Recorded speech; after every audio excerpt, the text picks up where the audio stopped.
మాం హి పార్థవ్యపాశ్రిత్య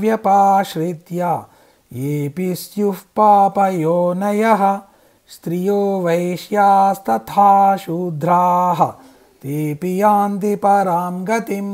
ఓ పార్థ, కడజాతిలో పుట్టిన వారైనా స్త్రీలు, వైశ్యులు, శూద్రులు ఎవరైనా సరే వారందరూ నన్ను ఆశ్రయించి పరమపదమును పొందుతున్నారు.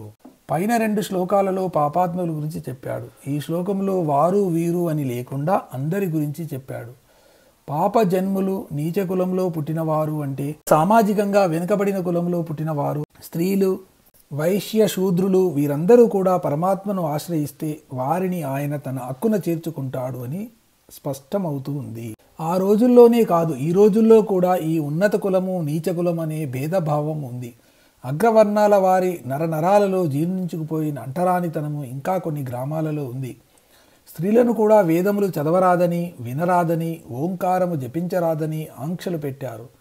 కేవలం బ్రాహ్మణ, క్షత్రియులు మాత్రమే వేదాధ్యయనముకు, యజ్ఞ యాగాదులకు అర్హులు అని ఆంక్షలు విధించారు. ఈ శ్లోకంలో వాటిని అన్నిటినీ పక్కకు నెట్టాడు పరమాత్మ. మీకు వేదాలతో, శాస్త్రాలతో పని లేదు, యజ్ఞ యాగములు అవసరము లేదు, పూజలు వ్రతాలతో పని లేదు. కావలసిందల్లా నిర్మలమైన మనస్సు, అనన్య భక్తి, చేసే పని మీద శ్రద్ధ, ఇవి ఉంటే చాలు, భగవంతుడు మీ దగ్గరే ఉంటాడు అని అన్నాడు. ఈ రోజుల్లో మనవాళ్ళు అందరికీ సమాన హక్కులు ఉన్నాయని చట్టాలు చేస్తున్నారు. రిమూవల్ ఆఫ్ అన్టచబిలిటీ అని రాజ్యాంగంలో ఒక ఆర్టికల్ కూడా పెట్టారు. కానీ 1000 సంవత్సరాల కిందటే పరమాత్మ వీటి గురించి చెప్పాడు. వాడు ఏ కులము వాడు కానీ, జాతివాడు కానీ, స్త్రీలు కానీ ఎవరైనా సరే నా అనుగ్రహానికి, ప్రేమకు పాత్రులే, మోక్షానికి అందరూ అర్హులే అని ఘంటాపథంగా చెప్పాడు. కానీ మనం వినము, మన మనసు అంగీకరించదు. రామాయణకర్త వాల్మీకి, రామాయణంలో గుహుడు, శబరి, ద్వాపరంలో గొల్లపడుచులు వీరందరూ సమాజం దృష్టిలో నీచకులంలో పుట్టినవారే. కానీ వీరందరికీ తన ప్రేమను పంచాడు పరమాత్మ. ఆయన ఆచరించి చూపించాడు. కృష్ణావతారంలో అయితే తాను అగ్రకులమైన క్షత్రియుడిగా పుట్టిన గొల్లపల్లిలో పెరిగాడు. వారితో ఆడాడు, పాడాడు. కానీ మనం మాత్రము వారిని వేదాధ్యయనముకు, యజ్ఞ యాగాదులకు దూరం పెడుతున్నాము.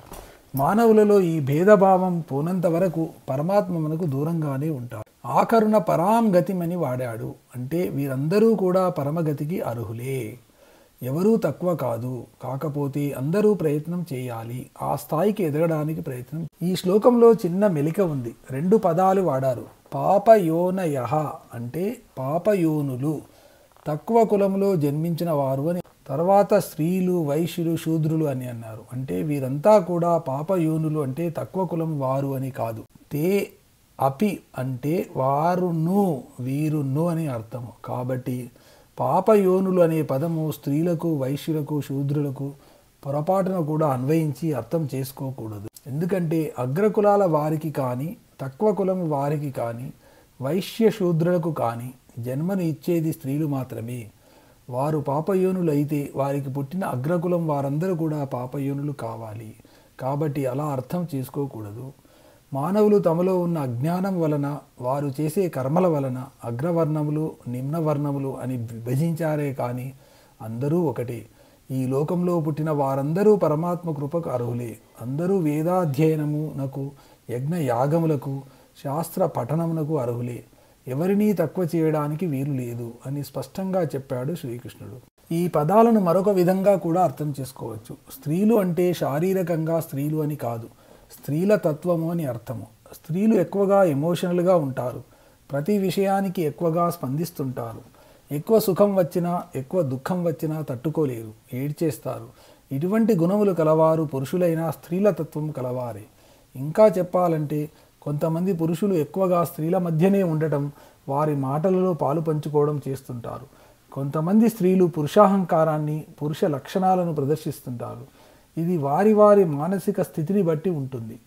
మనం సాధారణంగా శారీరక ఆకృతులను, అవయవాల అమరికను బట్టి స్త్రీలు, పురుషులు అని నిర్ణయిస్తుంటాము.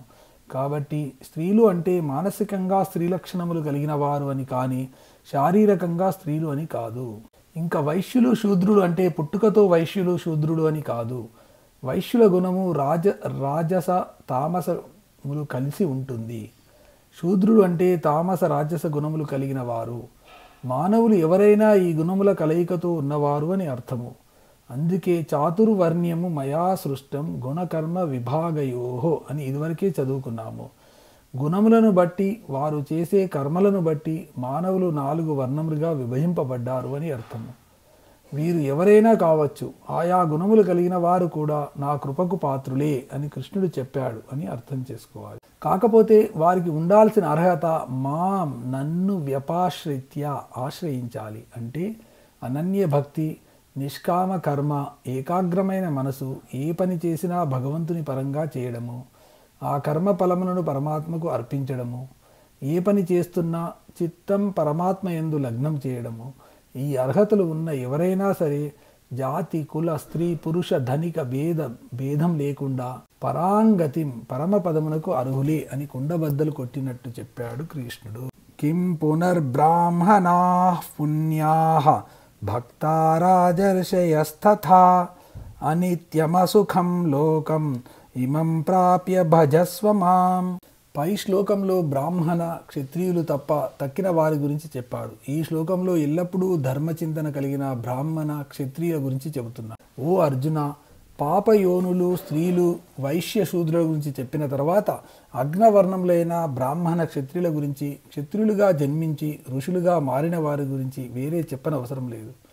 నువ్వు క్షత్రియుడో కాబట్టి ఈ లోకంలో దొరికే అశాశ్వతములు, అనిత్యములు, ఏమాత్రము సుఖము, ఆనందము ఇవ్వని వాటి కోసము పాకులాడకుండా నీవు కూడా నన్ను ఆశ్రయించి పరమపదమును పొందు. పాపాత్ముల గురించి, నిమ్న కులములో పుట్టిన వారి గురించి, స్త్రీల గురించి, వైశ్య శూద్రుల గురించి చెప్పిన తర్వాత బ్రాహ్మణ, క్షత్రియుల గురించి వేరే చెప్పేది ఏముంది? వారు కూడా ఇతరుల మాదిరే నన్ను పొందుతారు. పాపాత్ములు, నీచకులంలో పుట్టిన వారు, స్త్రీలు, వైశ్యులు, శూద్రులు భగవంతుని ఆశ్రయించవచ్చు, పరమగతిని పొందవచ్చు. అదే ప్రకారంగా బ్రాహ్మణులు, క్షత్రియులు కూడా పరమగతిని పొందవచ్చు. కానీ బ్రాహ్మణులైతే పుణ్యమూర్తులు, అనన్య భక్తి కలిగిన వారు అయి ఉండాలి. క్షత్రియులైతే రాజర్షులు అయి ఉండాలి. అంటే అందరూ క్యూలో నిలబడాల్సిందే, కావలసిన క్వాలిఫికేషన్లు కలిగి ఉండాల్సిందే. కేవలం జన్మను బట్టి, అంటే పుట్టుకను బట్టి బ్రాహ్మణులు, క్షత్రియులు అయినంత మాత్రాన వారికి పరమపదం లభించదు అని చురక అంటించాడు. కేవలం పుట్టుక వలన మోక్షము రాదు. దాని కొరకు అందరూ శ్రమపడాలి, కావలసిన అర్హతలు సంపాదించాలి. కేవలం పుట్టుకతో బ్రాహ్మణులు, క్షత్రియులు అయితే సరిపోదు. బ్రాహ్మణులు సత్వగుణము ప్రధానంగా కలిగి ఉండాలి, పుణ్యకార్యములు చేసి ఉండాలి, పరమాత్మని మీద అనన్య భక్తి కలిగి ఉండాలి. క్షత్రియులైతే రజోగుణము, సత్వగుణము సమపాలలో కలిగి ఉండాలి. రాజు ఋషులు కావాలి. ఋషి అంటే ఇంద్రియ నిగ్రహము, మనోనిగ్రహము పొందినవాడు. అటువంటి వారు రాజ్యపాలన చేస్తున్నా నిష్పక్షపాతంగా ఇంద్రియములను, మనస్సును నిగ్రహించి ఎవరి మీద రాగద్వేషములు లేకుండా రాజ్యపాలన చేయాలి. వారిని రాజర్షి అంటారు. జనక మహారాజు ఒక రాజర్షి. కాబట్టి సామాన్య మానవులు కూడా సంసారంలో ఉంటూ కూడా ఋషుల మాదిరి ఉండాలి. ఎందుకంటే ఈ ప్రపంచము భోగ భాగ్యములు, సిరి సంపదలు, ఆస్తులు, ధనము అనిత్యము, అంటే శాశ్వతము కాదు, క్షణికములు. ఈ క్షణం ఉన్నవారు మరుక్షణం ఉండరు. వాడి ధనము, ఆస్తి ఈ క్షణం ఉన్నవి మరుక్షణం ఉండకపోవచ్చు. అందుకే మానవ జీవితాలు క్షణభంగురాలు అని అన్నారు. ప్రతి వ్యక్తి ఈ విషయం తెలుసుకోవాలి.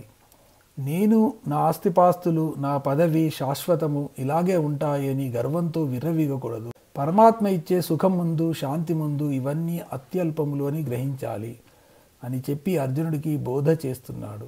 అర్జున, నీవు కూడా అనిత్యము, అశాశ్వతము అయిన ఈ లోకం గురించి, ఈ లోకంలో దొరికే సుఖాల గురించి, నీ బంధుమిత్రుల గురించి, ఆచారాల గురించి ఎందుకు చింతిస్తావు? నీ కర్తవ్యంను నిర్వర్తించు అని బోధించాడు పరమాత్మ.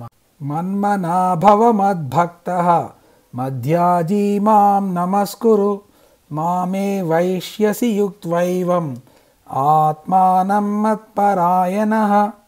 ఓం తత్సదితి శ్రీమద్భగవద్గీతాసు ఉపనిషత్సు బ్రహ్మ విద్యాయాం యోగశాస్త్రే శ్రీకృష్ణార్జున సంవాదే రాజవిద్యా రాజగుహ్య యోగో నామ నవమోధ్యాయః. ఓ అర్జున, నీవు నాయందు మనసు కలిగి ఉండి, నాయందు భక్తి కలిగి ఉండి, నన్నే పూజిస్తూ, నాకే నమస్కరిస్తూ ఉండు.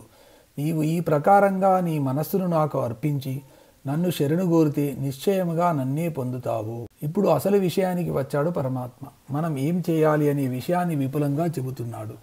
ఈ శ్లోకం ఒక్క అర్జునుడికే కాదు, ఈ అనంత విశ్వంలో ఉన్న మానవులందరికీ సంబంధించినదే అని అర్థం చేసుకోవాలి. ముందుగా నీ మనసు నా యందు నిలుపు. నా మీద అనన్య భక్తి కలిగి ఉండు.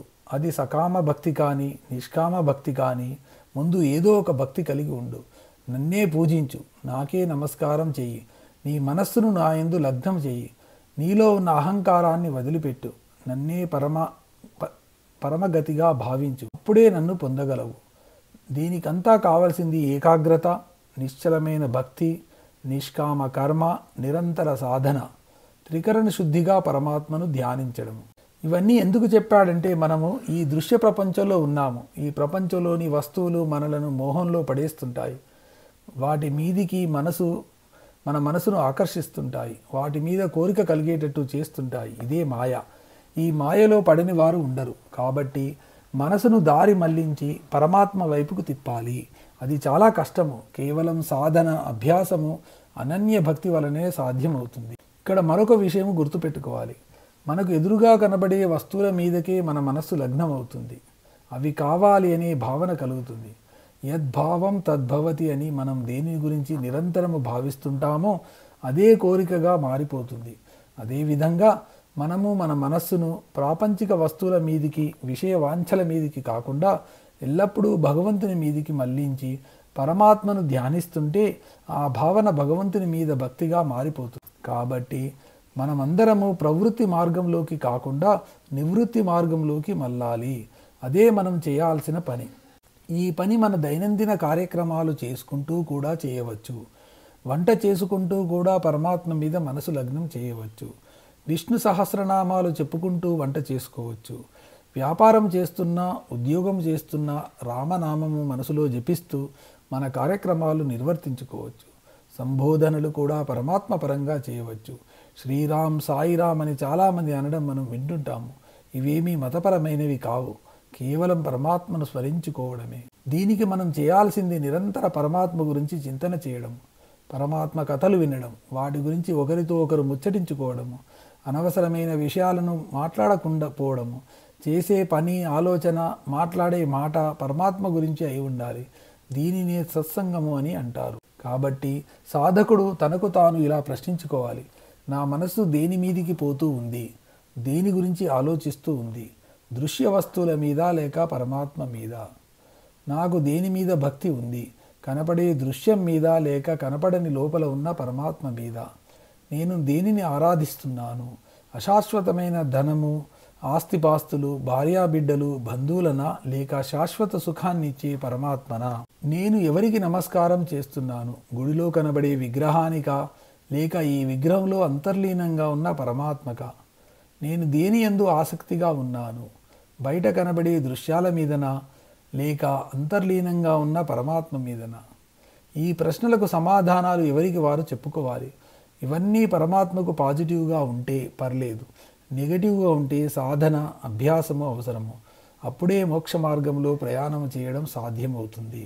తుదకు నన్నే చేరుకుంటారు అని చెప్పి శ్రీకృష్ణ పరమాత్మ ఈ అధ్యాయమును ముగించాడు. ఉపనిషత్తుల యొక్క, బ్రహ్మ విద్య యొక్క, యోగశాస్త్రం యొక్క సారమైన భగవద్గీతలో రాజవిద్య, రాజగుహ్య యోగమును 9వ అధ్యాయము సంపూర్ణము.